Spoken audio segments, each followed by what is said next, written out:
What's up, guys? Larry Chen here. Welcome to another really special episode of Hoonigan Autofocus. Every episode is special, but we're here in Atlanta, Georgia with Randy. Hi, Randy. What's up, guys? He has quite the Datsun collection, but we'll talk about this later. We'll do a whole kind of video, I guess a video walk around. But I actually wanted to talk about this Safari car first. Sure. First of all, how did you get into Datsuns in the first place? Well, we better get a sofa and some chairs because we may be here for a couple of hours. We'll be here for a while. It really started back when I was a teenager. Actually, John Morton, who won the 1970 SCCAC production race here at Road Atlanta, which is about an hour from here, he actually won on November 29th, 1970, which happened to be my birthday. I was 14 years old at the time. And we heard a bunch of buzzing around Road Atlanta and John Morton, so his name was always in my head. And I ended up getting the little 46 model that I had on my desk for 20, 30 years, and just always been a Nissan and Datsun brand guy. I bought my first 280ZX brand new in 1980. We didn't have the internet. We didn't have any way to buy a car other than go to the lot or just look in Hemmings or the newspaper. So I ended up buying a new 80ZX and used it as a business car and put 100,000+ miles on it. And it was just a great car. They just wouldn't break. I mean, all my friends had them back then, and you just changed the oil. You couldn't kill it. Basically, it had a straight L-series 6-cylinder tractor motor in it, or they said it came from Mercedes and was refined by them from a tractor motor. And they were just great cars. They never broke. They gave great service, and just been a motorsports and street car fanatic since. So did you drive Road Atlanta a lot growing up around here? I did not. We didn't have the money to do anything like that. I only went to a couple of the races when I was a kid. We just, you grow up in the 60s and 70s. We just, there wasn't a lot of income to go enjoy that kind of thing. So I had friends that would go up there, and I'd go there, every once in a while. I'd go to Road Atlanta. But that was something that was so far removed from my world because we just didn't have a lot. We just worked all the time. So I didn't really, I followed it later in life and knew about it, but just never had the means to jump in. So yeah, and now look at you. You have all of these awesome cars to drive. It's definitely, I have issues, and what do people say have issues that you don't want cures for? So this is my drugs. I've never done anything illegal that I know about. So yeah, but this is a good thing to have an addiction to. It's fun. I mean, Datsuns and cars all around, because you have other cars too. Well, the amazing thing about cars, literally, all my best friends that I have, I met them through cars. I mean, I can probably say 90% of my friends I met through cars. I mean, people like Mark Lambert and Mike Rogers and Rob Fuller and those kind of guys. I mean, that's just, they're some of my best friends, and if it wasn't for cars, we'd have never met. Yeah, okay, so speaking of Rob, that's actually how we connected, because Rob rebuilt my 240Z, pretty much all the mechanical things he redid over the past year, and I finally have it back, and I'm enjoying it quite a bit in Los Angeles. But if you guys watch Autofocus a lot, you've heard Randy's name many times because Rob speaks so highly of you. He essentially calls you kind of like the Datsun ambassador now, right? Well, because I guess you're just putting so much effort into preserving this heritage with Datsun and just, I don't know, just the history of it. It's so interesting because you also like to share your collection, and you like to share this thing that you love with the rest of the world as well. Well, your first comment about Rob Fuller was, you don't meet too many people that share the passion, but you never really meet somebody that shares the passion on that kind of level. He is the craziest, as you know. Like I said earlier, the first question when I met his mother, I asked her, I said, when was the first time you remember dropping Rob on his head? Because he just didn't write. But I wouldn't have him any other way. People go, he needs to calm down. He's a little crazy. He talks a lot of smack. But you know what? That's what makes Rob Rob. The best thing about Rob is when I give him a car, like this car is leaving today, right, to go out to Z-Car Garage. Okay. And everybody goes, wait a second, you're going to ship your car from Alpharetta, Georgia to have Rob work on it in San Jose, California? And I go, how many $5,000 and $10,000 mistakes have you made building cars? When I send it to Rob, I can sleep at night. I don't have to worry about anything. He knows exactly the way these cars were built. He's a historian. I mean, you're talking about a guy that went to 1989 to the races at Road Atlanta and came up with 15 guys and called it the John Morton Army, and they had hats made up and they went and stalked John Morton all weekend. I mean, that's why we get along so well. He's probably close to 20 years younger than me, but we share the exact same passion. We share the fact that, what these cars started as. In 1970, nobody knew what a 240Z was.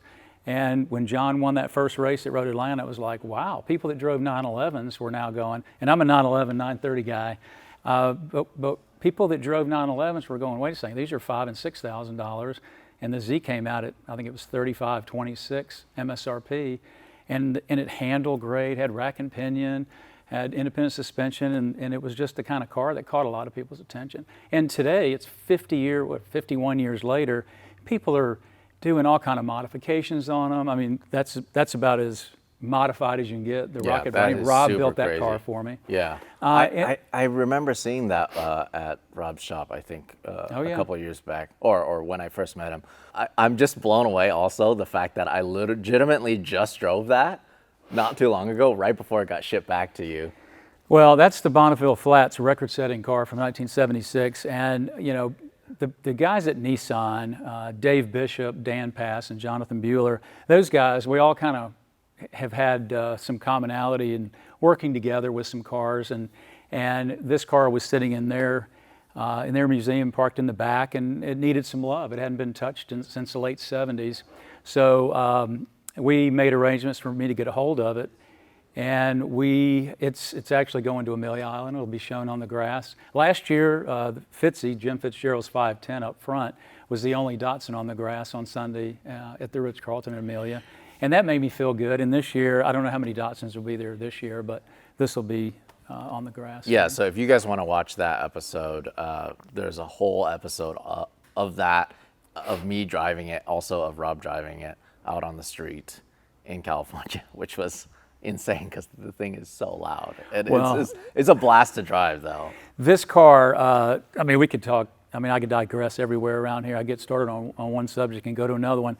But the motor that was in here that set the record at 166.037 miles per hour, and think about that in 1976. The record didn't get broken in that FGT class until '85, and then Robello put a team together in 2010, and they went 177. So for 1976, with an L28 motor, and then when it went back to Nissan, I'm not sure what happened to the motor. There was a L24 in it when we got it back with some flat top cars, which is sitting up front. But John Caldwell, who built the BRE motors, the Bob Sharp motors, personally, he did all of Paul Newman's motors, did all the Viper motors in the 90s. I mean, he ran TRD. I mean, he's an icon in the engine building business. And so he built me a backup motor for the 46Z for John to race, because it seemed like we were always popping them. And so that motor, I had it on a stand, and it's very, very close to what they ran. It's a little over a 2.8. It's probably a 2.85 maybe. And that's very, very close to the motor that Tom O'Connor, who was head of Datsun competition, and by the way, he'll be at Amelia. He still lives in LA, and he was part of this team. And they set out as a team and set the record in this for like 4 years in a row. By the way, I love how casual you are when you're referring to John Morton. You're like, oh yeah, the one that we built for John to race. I love that so much. I think it's amazing. And we were talking about this before we started rolling, and we'll talk about this more later, but these guys that are legends now, back then when they were racing, they were just a bunch of friends, or it was like a scrappy team, right? They didn't have that much money, they didn't have a very big budget.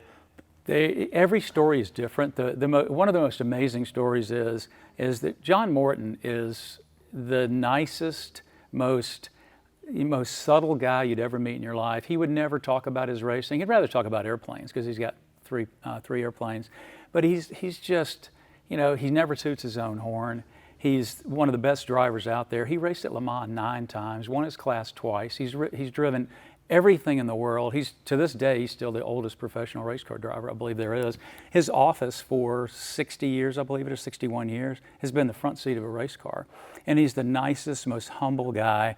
He never wants any attention, doesn't like the camera on him. I made up some shirts to match the trailer in the BRE 46 car and has his name on it. And he was reluctant to wear it. He's just not into that. But he's so nice. He gave me his helmets. The helmet that he raced and won all the Datsun races with, the Z and the 510, and his race suit that's hanging right there, and that's his first place medal from the 1970 Road Atlanta CP Production Championship. And he's just a great guy. But those guys back then, they, you know, when John first started, he literally swept the floors for Shelby. He said, "I'll do anything to get my foot in the door." And there's a picture I have up there where his very first race was with Ken Miles and didn't even have a license. Wow. And Ken Miles in the Cobra 427, and I've got a picture. He hit a tree, and there's a picture of them working on the car, and John's got his horn rim glasses, and he's in his 20s, and they put him in the car for the first time at Sebring. It's amazing stuff.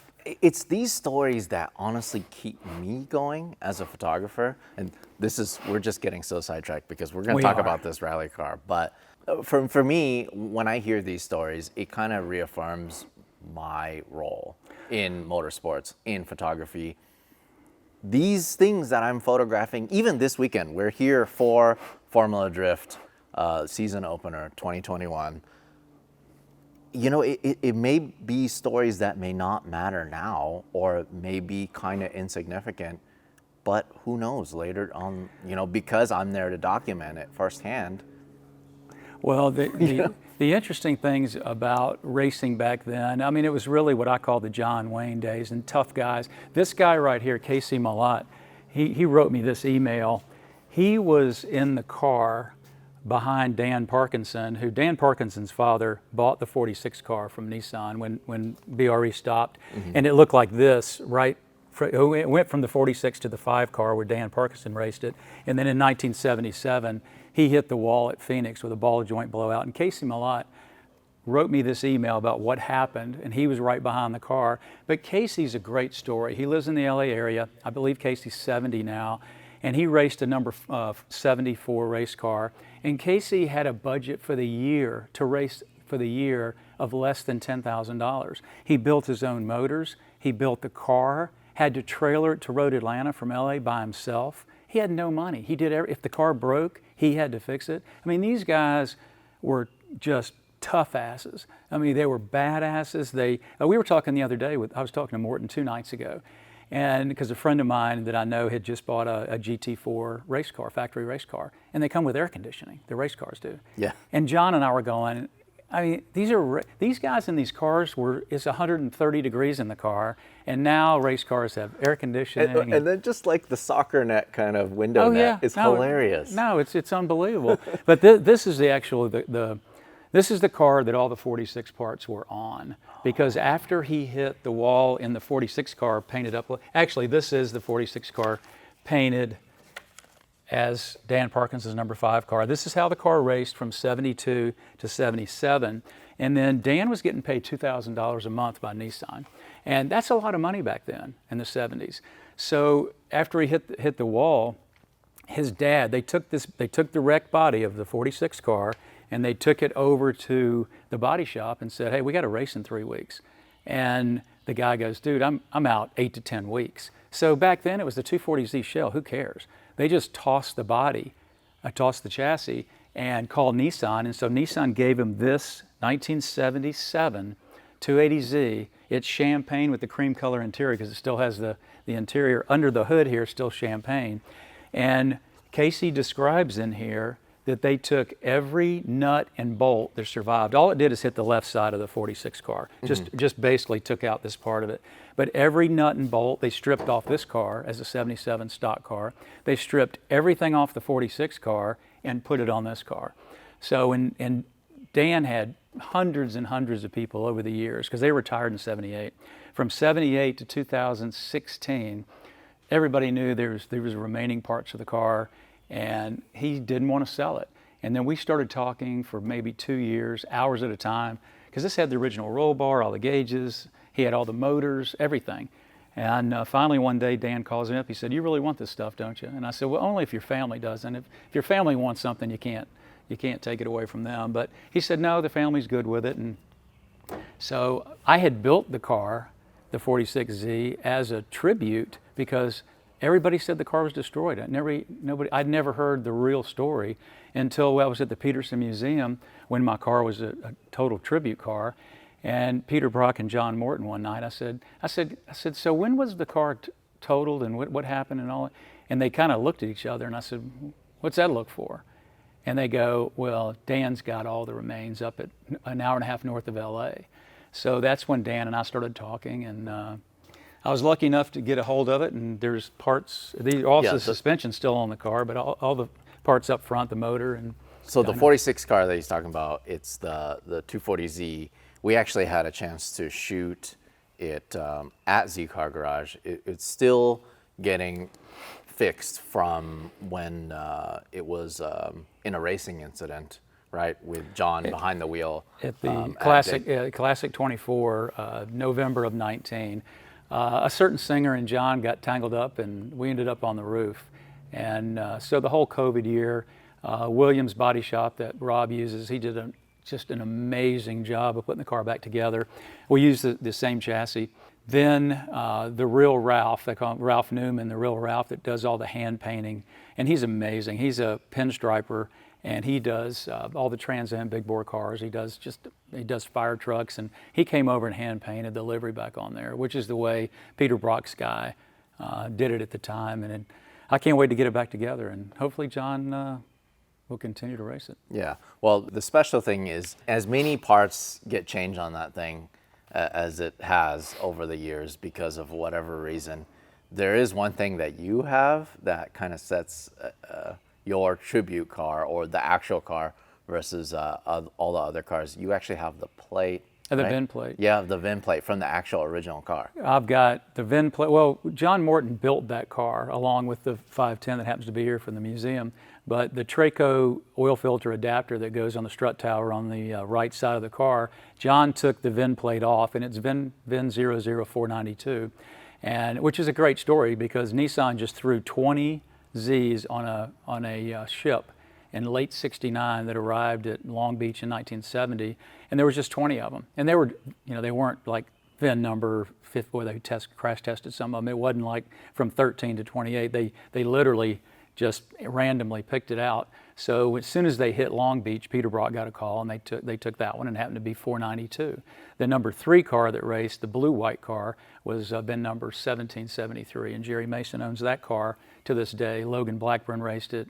Jim Gammon bought it from BRE, went to Logan Blackburn, and then Jerry Mason's family's had it for a long time. But the history and all the details of the car, the original roll bar I have, the motor, I've got a long laundry list of all the original parts. They just, at the time, 240Zs, you just went and got another shell. Yeah. And, every race car, I don't care what year it is, if you bang it around, you race it long enough, there's going to be, most of it's going to be replaced. Yeah. It's just what happens. Yeah. But it's kind of just like the essence and just, I guess, what you put into it, or just to keep it in that condition versus just letting it rot. Well, I was lucky enough, and Rob is so good at like the heat shield is the original heat shield that George Boskoff fabricated, and he built like 2 or 3 for the 510, a couple for the 46Z, and some for the number 3Z car, and all those parts I have. So Rob's getting those recad plated since through the wreck there was gas dripping everywhere. I mean, it was pretty horrific. John was upside down for about 7 minutes with gas dripping on him, and it was when I saw him on the golf cart after he got released from the infield care center, I was like, oh my gosh! I mean, he's a legend. I mean, yeah. It was really a relief, and it really was a testament to the 240Z. I mean, it went upside down, and and we raced the car with a single hoop. And I asked John after the wreck, I said, if you want us to go back, if you're going to continue to race it and put a badass roll cage in the car, I said, I'll do whatever we need to do to protect you. And he went, no, that's not the way we raced it. He said, the way the car is the way we raced it for the 2 years, 70, 71. He said, let's leave it alone. Wow. All right, now let's talk about the actual Okay, car. now the car we started with, Yeah, right. the car we started with.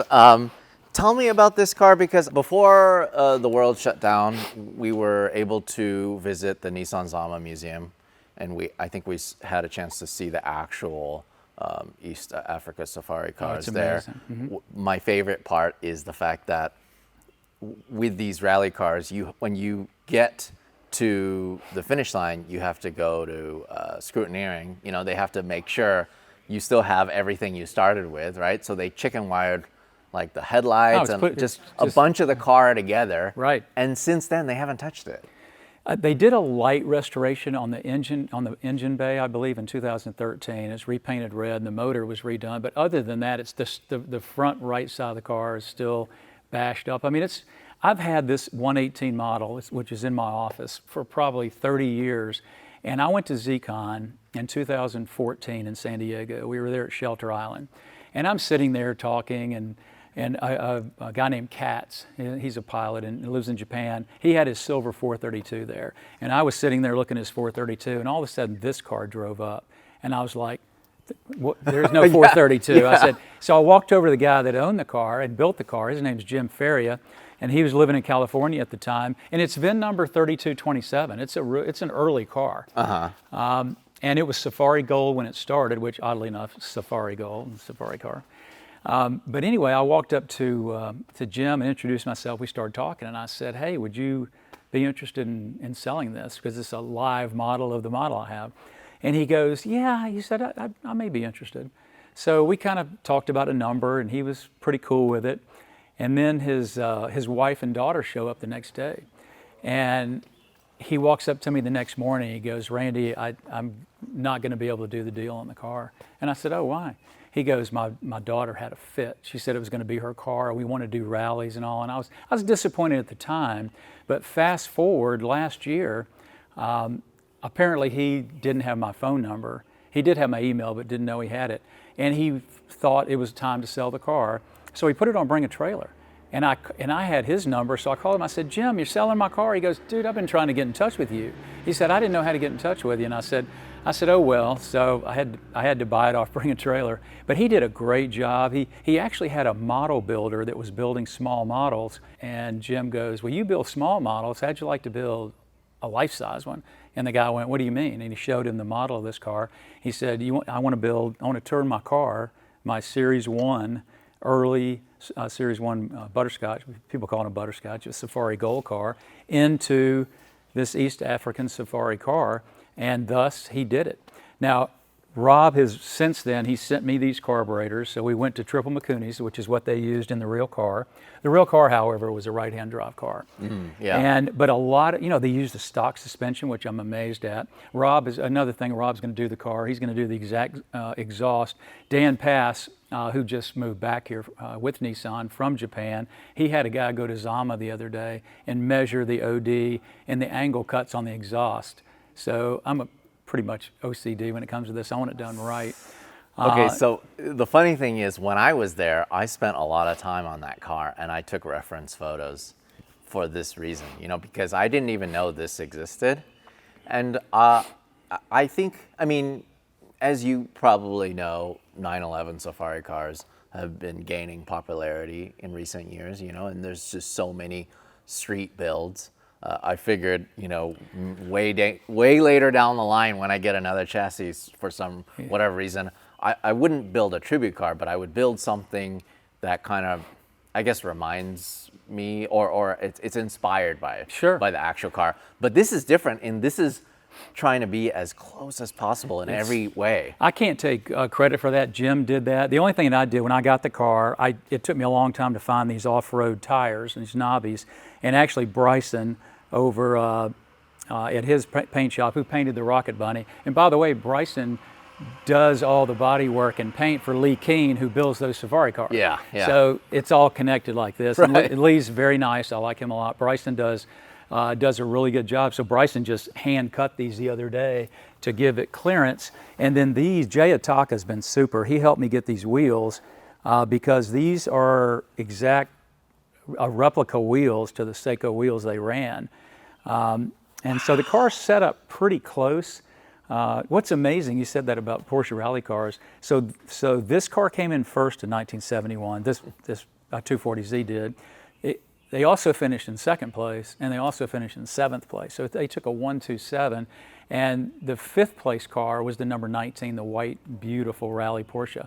And it actually stays here in Atlanta. A guy named Jeff owns that car, and it's amazing. I think one of the shops in Florida restored it a few years ago. It's all over YouTube. But it's a gorgeous car, but it came in fifth. I mean, these guys were wheeling these things, and it's 3,800 miles. 3,800 miles through all kinds of. That is so incredible. I mean, I've got footage, and there was giraffes running by. There was, you're talking about 1971.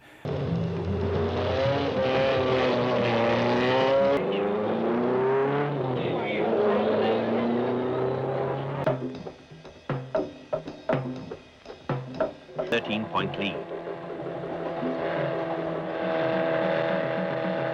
But to think about what these cars did, and that car sits in Zama. So Jim built this car and did an incredible job. I'm taking it to the next level. It's going to Z-Car Garage today. It does have a 5-speed, which is what they ran at East African Safari. But we're putting a 411 LSD OS Geekin diff in it. We're doing the exhaust. We're doing a few other things under the hood, but we tried to make it as close as we could. And it's just fun. I mean, it's just a life-size model. With all of this, what are you going to do with it? Are you actually going to rally it? Let me back up. So the reason I wasn't happy when Jim said he wasn't going to sell me the car in 2014, but I'm actually happy he kept it because he and his daughter went on 3 different rallies, maybe more. One of them, I believe one of them was a 400 or 500 mile rally. There's a couple of decals over there. One was called the Snowball Rally, and he did a 3 or 4 with her, and she drove the car. So I think that's awesome. That is amazing. At the end of the day, all this is about people. And, yeah. And I'm into experiences and people and things like that. That's why I like sharing this. It's just so, there's just so many little things about this. I mean, I'm guessing, how was this, do you know how this stuff? Dude, let me tell you something. He had a fabricator take detailed pictures, and that's the kind of thing I would do. But when I first looked at this car, and when he decided he was going to sell it to me, I looked at it and I go, dude, I can't build this. This is. I mean, how do you build this and the lights and? But even recreating all of this stuff. Yeah, I mean, I don't mind chasing things, but you're talking about this is really hard to do, and that is the license plate number they had. And then he went to the depths to. Like this flashlight in here is from like a Huey helicopter. Can I open it? Oh, absolutely. No way. And some of the gauges, one's from a Russian MiG.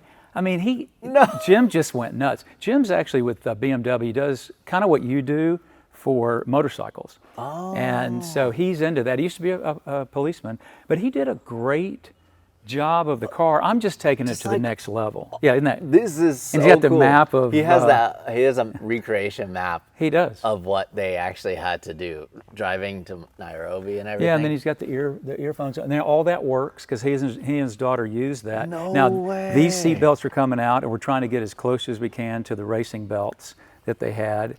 But the real car actually has the seats from the R430, the 432R that are in the flats car. Right. Okay. That's the seats that are in here. Those are like a grayish tan tweed. The ones that ran in the rally car had a blue tint.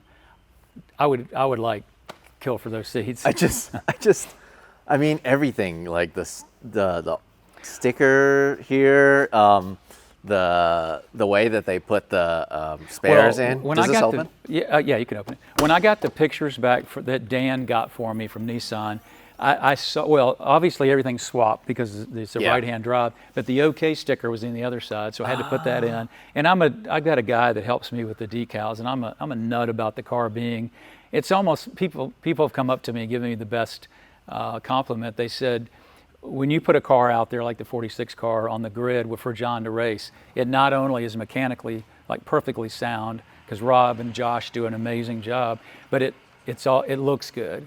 And I put myself through college detailing cars, so I really enjoy the process.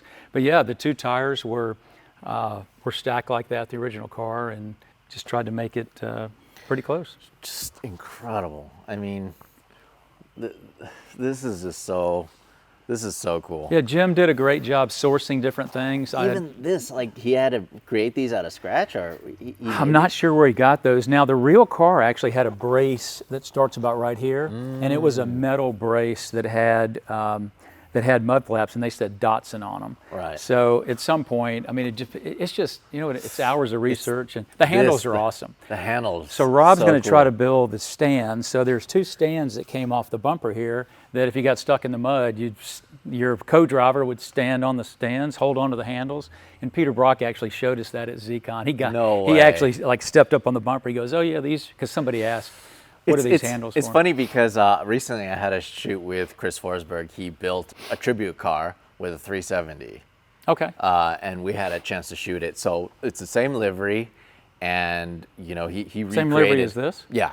Oh, he wow. recreated as much as he could, but you know updated it being a 370, and then he put these handles on still because he had the reference pictures, right?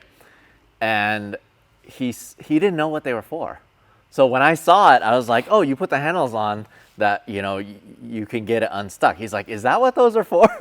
It was people, when the people first saw this car, they said, "Well, would they just get people to, you know, you're talking about out in the bush, in villages, you'd get a chain of 3 or 4 people and grab a tree and try." That wasn't what it was for. It was to put weight on the rear end when it was bogged down. So these metal, and I've got pictures of them.